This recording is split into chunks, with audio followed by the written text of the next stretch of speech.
The desert was quiet in the way only war zones ever were, too quiet to be trusted. A pale strip of dawn crept over the horizon, washing the forward operating base in dull gray light. At the main gate, a Navy SEAL security element stood alert but relaxed, weapons low, eyes scanning the beyond the wire. It had been a long night. No movement, no reports, just sand, wind, and silence. Then one of them noticed it. A flicker on the ridge, not random, too deliberate. Before anyone could speak, the first shot cracked through the air. The round slammed into the steel barrier near the gate, showering sparks. A split second later, automatic fire erupted from multiple directions. The calm shattered instantly. Alarms screamed across the base as the SEALs dove into cover, returning fire with disciplined bursts. Tracers cut through the half-light. The attack was coordinated, angles chosen carefully, timing precise. Whoever was out there knew exactly where the gate was weakest. "Contact front, multiple shooters," a SEAL shouted into the radio. Inside the base, chaos exploded. Support personnel scrambled from tents and buildings, diving for bunkers. Vehicles stalled mid-movement. The air filled with dust, smoke, and the unmistakable thunder of gunfire. This wasn't harassment fire. This was a breach attempt. At the gate, the SEALs worked with brutal efficiency. One man covered while another reloaded. Commands were short, sharp, professional. But the enemy pressure kept building. More muzzle flashes appeared along the ridge. Heavy rounds slammed into concrete barriers. The hydraulic arm controlling the gate jerked violently as fragments tore into its housing. In the chow hall, several hundred meters away, Morales froze mid-step. He had been carrying a tray of breakfast supplies when the first alarm sounded. The tray clattered to the floor as the sound of gunfire reached him, clear, unmistakable. Around him, civilian contractors and junior personnel panicked, shouting, scrambling for cover. Morales didn't move right away. He tilted his head slightly, listening. He recognized the pattern. This wasn't random shooting. This was suppression fire designed to fix defenders in place. He heard the deeper thump of heavier weapons mixed in with rifle fire. He felt his chest tighten, not with fear, but with something far older. Muscle memory. Instinct. Outside, the gate fight worsened. A SEAL popped up to fire and was immediately hit, a round tearing into his shoulder. He went down hard, dragged back by his teammate as bullets chewed the ground where he'd been standing. Ammo counts dropped faster than planned. The attackers were closer now, too close. "Gate taking damage," someone yelled. The hydraulic system groaned loudly, stuttering under repeated impacts. If it failed completely, the gate would swing open. And if that happened, the base would be exposed in seconds. Command crackled over the radio. Reinforcements were responding, but they were delayed. Minimum 20 minutes. 20 minutes was an eternity. Back in the chow hall, Morales slowly set his jaw. He moved away from the others toward a small window that faced the outer wall. Smoke rose near the gate, dark against the pale sky. Through the haze, he spotted movement, shadows hugging the terrain, using the terrain too well. That's when he saw it. A narrow, unguarded approach along the outer wall, partially concealed, just outside the SEALs' field of fire. The attackers were shifting toward it, preparing to exploit it. Morales's breath slowed. If they reached that point, the gate wouldn't matter anymore. He turned away from the window as another explosion rocked the base. Somewhere outside, a SEAL shouted in pain. Morales clenched his fists, the sound of gunfire echoing inside his skull like an old nightmare he had never fully escaped. He had promised himself he'd never pick up a rifle again. But promises meant nothing if the gate fell. As the shooting intensified and the attackers closed in, Morales made a decision that would change everything. The firefight at the gate settled into a brutal rhythm. Fire, reload, move, repeat. Navy SEALs worked like machines, each motion precise, each decision deliberate. But even machines had limits. Ammunition was disappearing fast, and the enemy showed no sign of slowing. Dust clouds thickened the air, turning the early morning light into a dull, choking haze. One SEAL leaned around a barrier to fire and barely ducked back as a round clipped the edge of the concrete, spraying fragments across his helmet. He swore under his breath and slapped a fresh magazine into place. The attackers were closer now. Too close. "Ammo check," came the call. The responses were short and grim. The wounded operator was pressed against the ground, teeth clenched as a medic worked on his shoulder. Blood soaked into the sand, dark and sticky. He waved off the pain, eyes fixed on the gate. "Don't let it open," he muttered. "Don't let them through." The gate's hydraulic arm shuddered again, metal screaming as another round struck home. Warning lights flickered, then died. The gate sagged a few inches, just enough to send a spike of fear through everyone watching it. Inside the base, panic spread like fire. Personnel who had never been under fire huddled in bunkers, hands over ears, faces pale. Radios crackled with confused chatter. Somewhere, a vehicle engine revved uselessly before stalling. The base, normally controlled and orderly, felt suddenly fragile. Morales moved through it like a ghost. He walked quickly but didn't run, slipping past frightened faces and overturned tables. His mind was no longer in the present. It had slipped backward years ago to places he had tried desperately to forget. The sound of incoming rounds, the way the air seemed to vibrate under fire, it all felt too familiar. He reached the back of the chow hall and stopped at a plain metal door marked storage. No one paid attention as he opened it and stepped inside. The gunfire outside grew louder, closer. Inside the dim room, Morales stood still for a moment, breathing slowly. His hands trembled, not from fear, but from restraint. He had spent years telling himself he was done, that his fight was over, that he served now in a different way. Another explosion rattled the walls. That lie shattered.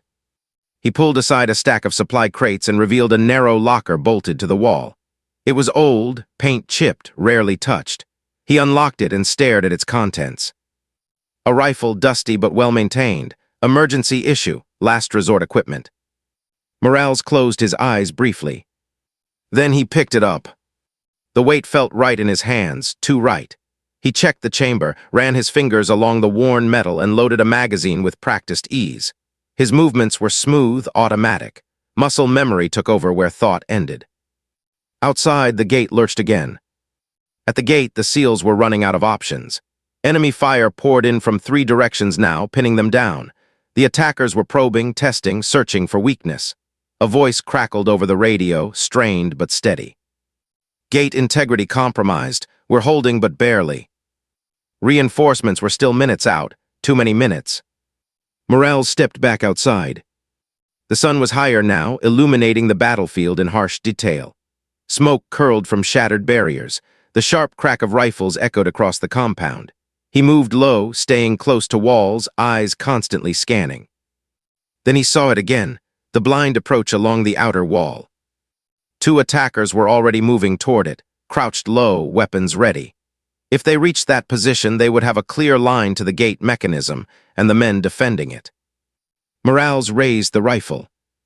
For a brief second, doubt flickered in his mind. Not fear, something worse. Memory, faces of men who hadn't made it back, a promise he'd sworn over fresh graves. Then another SEAL cried out as rounds slammed into his cover. Morales exhaled slowly, sighted in and squeezed the trigger. The rifle cracked. 1 attacker dropped. The second froze in shock, just long enough. Another shot rang out. The blind approach fell silent. At the gate, a SEAL looked up, startled. "That wasn't us," he muttered. Morales stepped fully into the open now, rifle raised, calm amid the chaos. And for the first time, the SEALs realized the fight had just changed. For a split second, the gunfire seemed to pause, not because the enemy stopped shooting, but because the SEALs at the gate hesitated. Someone else was firing, someone calm, controlled, accurate. A SEAL leaned out just enough to scan the left flank. Through the smoke and dust, he saw a figure moving along the inner wall of the base, rifle raised, posture low and deliberate. The man wore no helmet, no body armor, just a kitchen uniform stained with sand and grease. "The cook," he muttered in disbelief. "Cook, get down," another SEAL shouted. "Get back inside." Morales didn't respond. He shifted positions instead, sliding behind a concrete support pillar and peering through his sights. His breathing was steady, his hands rock solid.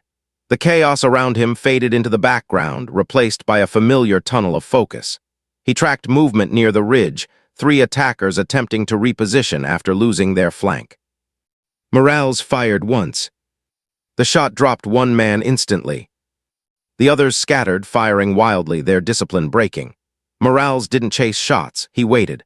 When 1 attacker reappeared, he fired again, clean, precise. The enemy's advance stalled. At the gate, the SEALs felt the pressure ease for the first time since the attack began. "Whoever that is, he's covering our left," someone called out. About damn time, another replied, already shifting fire to exploit the opening. Morales moved again, keeping low, using angles instinctively. He reloaded without looking, eyes never leaving the battlefield. Every movement screamed experience. Not training, experience earned the hard way. Inside his head, memories pressed closer now. A different gate, a different desert, a different morning. Back then he'd been Sergeant Morales, leading a Ranger fire team through a narrow valley. The ambush had been just as sudden, just as violent. He remembered shouting commands, returning fire, dragging wounded men into cover. He remembered the smell of dust and blood mixing together. He remembered being the last one standing. A round snapped past his head, pulling him back to the present. Morales ducked and adjusted position. He wasn't back there anymore. He was here, and men were counting on him. At the gate, a SEAL popped smoke to obscure enemy. Morales immediately adjusted, firing through gaps as shapes moved behind the haze. His shots weren't rushed. He fired only when he was certain. Cook, a SEAL yelled again, closer now. Fall back, we've got this. Morales finally spoke, voice calm, almost bored. You don't. The SEAL stared at him for half a second longer than he should have. Then Morales called out positions, exact distances, angles, numbers. The SEAL's eyes widened. Holy hell, he whispered. He's right. They adjusted fire accordingly. Enemy rounds began striking farther out, losing accuracy. The attackers tried to regroup, but their momentum was gone. What had started as a confident assault was turning into a messy, frustrated firefight. Still, they didn't retreat. Instead, heavier fire came down on Morales's position. The enemy had identified him as the problem. Rounds slammed into the wall inches from his head. Concrete chipped and sprayed across his face. Morales rolled to the side, heart hammering, not from fear, but from the familiar rush of survival. He fired back, keeping their heads down, buying seconds. Seconds mattered. At the gate, a SEAL crawled over to him, eyes wide behind his goggles. Who are you? He shouted over the gunfire. Morales didn't look at him. Not important. That's not an answer. Morales finally glanced over, eyes hard but steady. It's the only one you need right now. Another burst of fire cut the conversation short. Morales leaned out and fired again, dropping another attacker trying to close the distance. The SEAL stared at him, then grinned grimly. All right, he said, you're with us. Morales nodded once. In that moment, the base cook ceased to exist. There was only a soldier holding the line. And the enemy was beginning to realize they made a terrible mistake. The base trembled under the rhythm of gunfire. Dust and smoke choked the air, and the acrid smell of spent ammunition stung everyone's noses. The Navy SEALs at the gate were locked in, bullets cracking around them like angry hornets. Every round fired seemed to echo farther, louder, as if the desert itself was watching the fight unfold. Then came the sound that changed everything, the precise, controlled fire from Morales. It was not frantic, not panicked. It was lethal and deliberate. Each shot landed exactly where it needed to. The SEALs froze momentarily, eyes wide behind their goggles, as they realized the cook wasn't just holding his own. He was shifting the battlefield. Holy hell, one whispered under his breath. He's covering our flank. Another shouted almost in disbelief. Move left. Use the window he's watching. Morales moved low, sliding behind a concrete barricade. His eyes never left the ridge, scanning, tracking, calculating. Enemy figures moved toward the blind side, the approach no one had been covering properly, and he met them with cold precision. A burst, a fall. Another burst, another fall. He called out positions and distances, coordinating shots as if he were still leading a fire team overseas. One SEAL could only shake his head. That man, he knows exactly what he's doing. The attackers hesitated for the first time. Their advance, confident and coordinated just moments ago, began to falter. They were hitting a wall they hadn't anticipated. Someone with years of combat experience, someone they had dismissed as just a cook, was now dictating the fight. Morales reloaded smoothly without pausing. His movements were seamless, almost mechanical, familiar to anyone who had seen a veteran at work. He didn't shout, he didn't panic. He simply acted, and the battlefield adjusted around him. The SEALs fell in line naturally, shifting their positions and trusting his calls. Then the enemy focused fire on him. Rounds slammed into the concrete near his head. Dust sprayed into his face. One round nicked the edge of the barricade, sending a sharp splinter across his cheek. His heart raced, not with fear, but with the adrenaline of the fight, the weight of responsibility pressing down harder than any uniform ever could. Morales fired back calmly, dropping a shooter attempting to flank the SEALs' main line. "Cover left," he called, his voice low but commanding. The SEALs instantly adjusting positions, keeping pressure on the enemy. Every decision Morales made bought precious seconds. Every shot slowed the assault. Somewhere behind him, a junior base contractor peeked out from cover and froze, seeing the cook in full action, rifle leveled unshakable. His jaw dropped. No one had expected this. No one had imagined a man who had served meals, joked in the kitchen, could now turn the tide of a firefight. The attackers, growing frustrated, began moving more recklessly. One exposed himself just long enough. Morales fired. One more down. Another stumbled back, disoriented.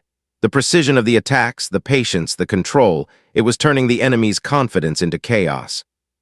At the gate, a SEAL muttered, "He's saving our asses." Morales didn't acknowledge it. He simply shifted, aimed, and fired again, keeping the blind approach under deadly control. The SEALs could now push forward slightly, gaining ground, but they did so with Morales covering every angle. He had become the backbone of the defense. Minutes dragged, the rhythm of bullets and commands unbroken. The attackers hesitated, regrouping, reassessing, realizing their plan was failing. And all the while, Morales stayed calm, precise, almost serene amid the violence. For the SEALs, it was clear, this was no ordinary base cook. This was a soldier who had never truly left the battlefield. And today he was holding the line. The battle at the gate had reached a fever pitch. Dust swirled in clouds, mingling with smoke from burning sandbags and scorched concrete. The SEALs worked in near-perfect unison, each movement precise, each shot calculated, but now they had a new variable, Morales. He was no longer a cook in their eyes. He was a commander in the chaos. Calm and unflinching, Morales moved along the line, spotting attackers that the SEALs hadn't seen, calling out exact positions and distances. "Left flank 2 o'clock, suppressing fire now," he commanded over the din of gunfire. One SEAL blinked in disbelief. That voice, those calls, it carried authority. The team reacted instantly, shifting fire, adjusting angles, and covering zones they hadn't even thought of. The attackers had counted on chaos to break the defenders, but Morales brought order to it, and suddenly the momentum had shifted. Morales reloaded automatically, never losing focus. The blind approach he had discovered earlier was now under deadly control. Any enemy trying to exploit it was met with precise, controlled fire. Bullets struck with uncanny accuracy, forcing the attackers back behind their cover. One tried to peek around a ridge and didn't live to tell the tale. Who is this guy?" A SEAL muttered to his teammate, ducking behind a concrete barrier. "Doesn't matter," the other whispered. "Just keep moving, follow him." The SEALs had made a split-second decision. Trust the cook, follow his calls, and it worked. Slowly, methodically, they began to push the attackers back. Shots rang out in controlled bursts, coordinated suppressive fire buying them inches of ground at a time. The enemy, once confident, was now disorganized. Morales shifted positions again, low and deliberate, his eyes scanning every ridge and shadow. One SEAL tried to move toward him to cover his side. Morales held up a hand, shaking his head ever so slightly. He didn't need help. He had the situation in hand. "Keep your head down," he murmured. "I've got this." The SEALs exchanged glances, then trusted him. That brief moment of acknowledgement had more weight than any formal order could. An enemy combatant tried to sneak through a narrow gap in the sandbags. Morales fired without hesitation. The man fell, and another, seeing the precision, ducked back. Each shot Morales fired was deliberate, each movement calculated. It was as if the battlefield itself had slowed down, giving him complete control. Somewhere behind them, a contractor peeked through broken windows, frozen with awe. The man had been watching the cook, expecting chaos, expecting panic. What he saw instead was confidence, skill, and a deadly efficiency that made every SEAL on the line stop and stare. Minutes felt like hours, but the SEALs could finally breathe a little easier. Morales's control of the flank had freed them to push forward. They gained small but crucial ground, reclaiming lost positions and securing the perimeter. The attackers were forced to fall back, regrouping under fire they had not anticipated. Morales's eyes remained sharp, tracking movement, guiding the SEALs, adjusting fire. He didn't speak more than necessary. His presence alone was enough to inspire, to coordinate, to dominate. By the time the attackers realized the tide was turning, it was too late. Their momentum had been destroyed by a man no one had expected. A SEAL finally whispered into the comms, almost reverently, We're holding, because of him." Morales didn't respond. He never did. He only fired, adjusted, and held the line. And for the SEALs, one truth became painfully clear. The cook wasn't just helping. They were fighting as one, guided by a soldier who had never truly left the battlefield. The enemy was beginning to retreat, but the fight was far from over. Morales knew that. Every second counted. Every shot mattered. Every man alive depended on him now. The roar of engines shattered the tense rhythm of gunfire. Dust whipped through the air as armored vehicles and Humvees approached the base, kicking up sandstorms that masked their advance. The SEALs at the gate and Morales, still low and focused, barely had time to register the change before the reinforcements began suppressing the enemy from the rear. Tracers streaked through the smoke, striking the attackers' cover, forcing them into a retreat they had resisted moments ago. For the first time since the assault began, a breath of hope swept through the defenders. The attackers, realizing their advantage had vanished, began pulling back in disorganized waves, desperate to escape before being overrun. Each movement they made was met by precise, coordinated fire. And still, Morales moved along the line, directing SEALs, spotting lingering threats, and firing with the steady calm of a seasoned veteran. At the gate, a SEAL finally leaned back against a damaged barrier, wiping sweat and blood from his forehead. He looked at Morales, who had just fired a round through the smoke to pin down an enemy attempting to regroup. You saved us," the SEAL muttered under his breath. Morales didn't answer. He reloaded silently, scanning the ridge with hawk-like intensity. One more movement, a shadow of an enemy trying to escape unnoticed, caught his eye. Another round rang out. The threat was gone. The battlefield had shifted. When the last of the attackers had fled, the SEALs slowly emerged from cover, shaking off the dust and grime, their adrenaline still high. The gate had held. The base was intact.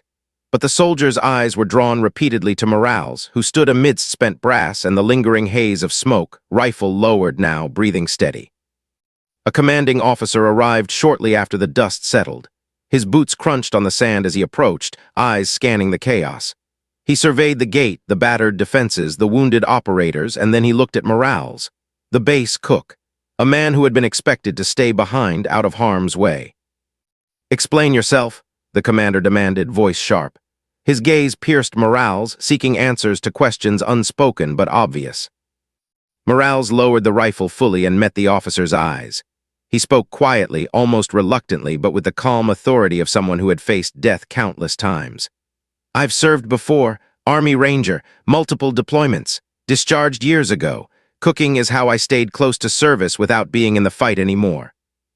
A ripple of astonishment ran through the SEALs standing nearby. One operator muttered, "That explains everything." Morales continued, voice steady.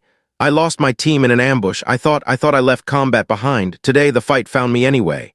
He paused, scanning the scene, the broken gate, the spent rounds, the SEALs, the sand-streaked faces. "I did what I had to." The commanding officer nodded slowly, the tension in his jaw easing. "You saved lives today. You kept this base from falling." Medics moved through the area, attending to the wounded.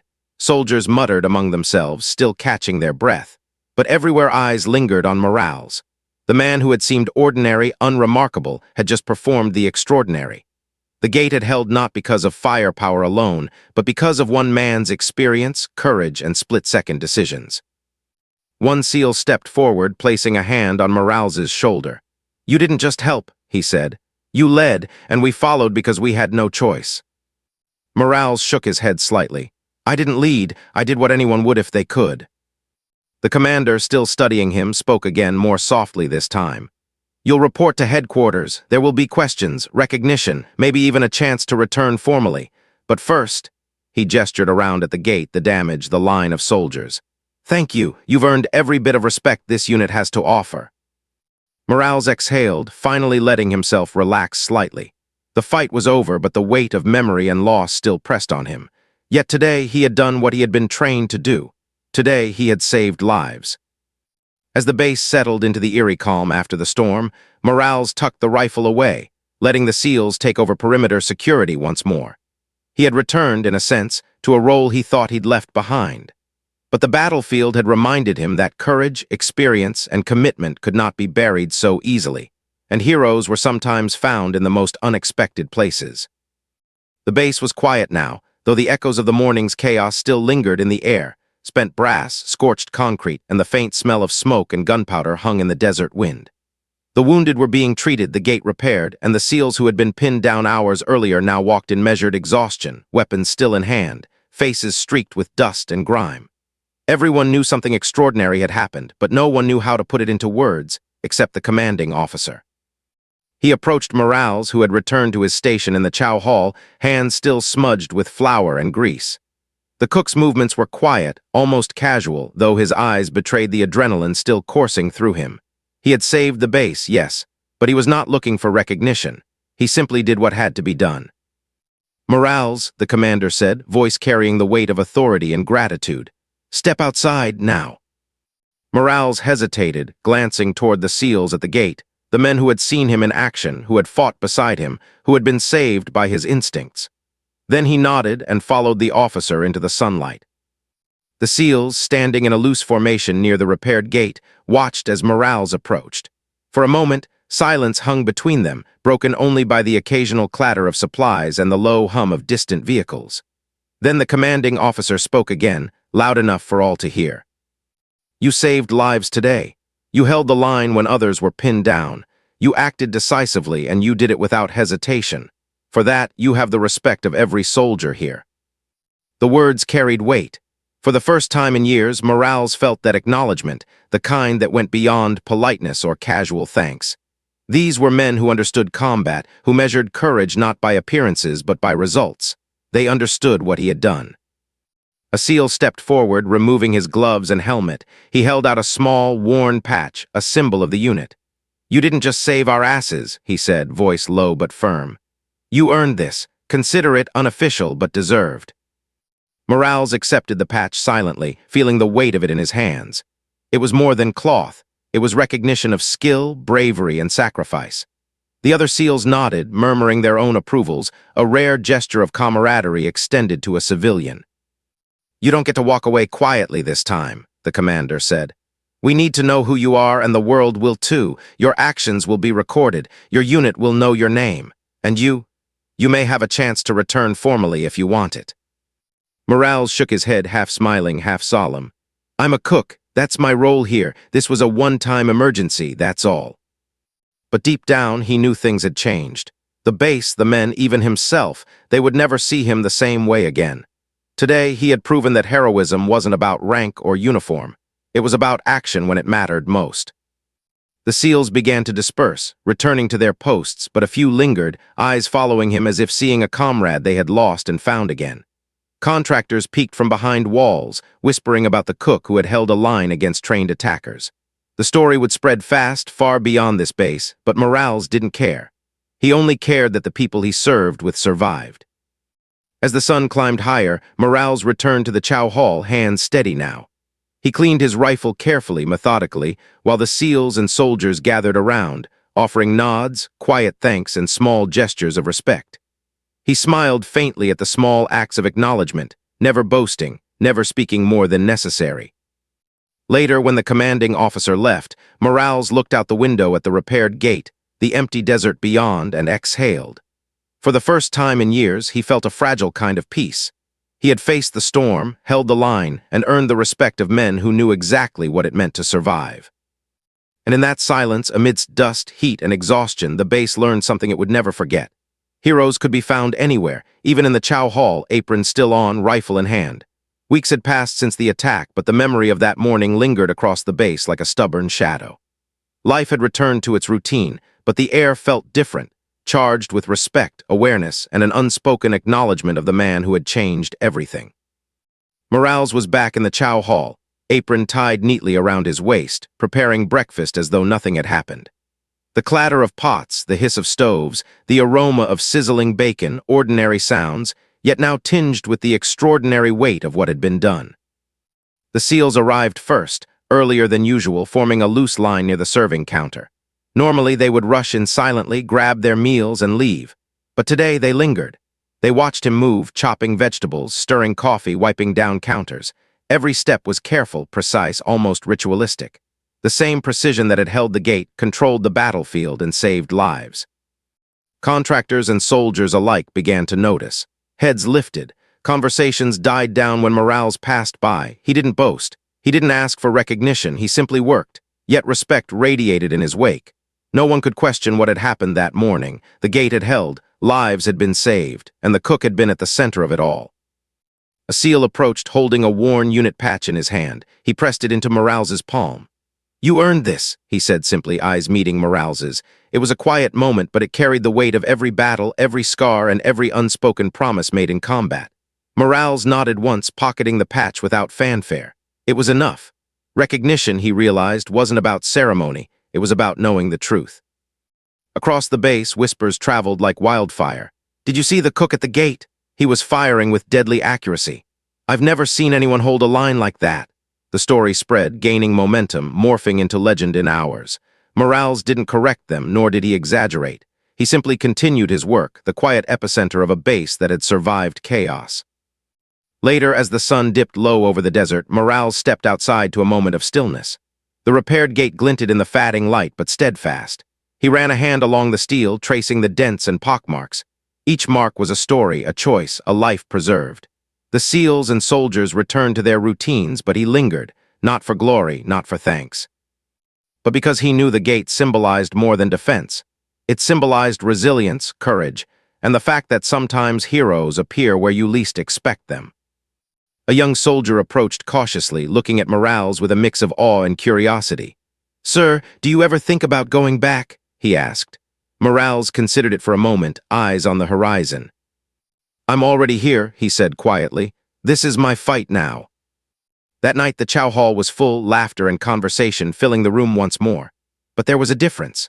Soldiers and contractors alike stole glances at the man quietly serving food, the one who had held the line when every other option seemed lost. Children of deployed personnel waved at him during meals, oblivious to the violence that had surrounded him weeks earlier. And Morales, apron still tied, smiled faintly, knowing he had done what he was meant to do. The base would never forget that morning. Stories of the gate, the SEALs, and the unexpected cook would be retold around dinner tables, briefings, and quiet conversations for years. But Morales didn't seek fame. He had proved that heroism isn't always in medals or recognition. Sometimes it's in quiet action under fire, in calm leadership when chaos rages, and in the courage to act when no one else will. As the desert night settled, stars scattered across the sky. Morales wiped down the last counter and stepped outside once more. He looked at the gate, the base, the men who had become his family by necessity and circumstance. And he knew in a quiet, unspoken way that the true measure of a hero wasn't in the accolades or the stories. It was in survival, duty, and the lives he had saved. For the Navy SEALs, the contractors, and every soldier who had seen him fight, one truth remained. Heroes don't always wear the uniform you expect. Sometimes they wear an apron, and sometimes they hold a rifle when no one else can. The base slept under the quiet desert sky, safe, intact, and alive, because of the man they once called a cook.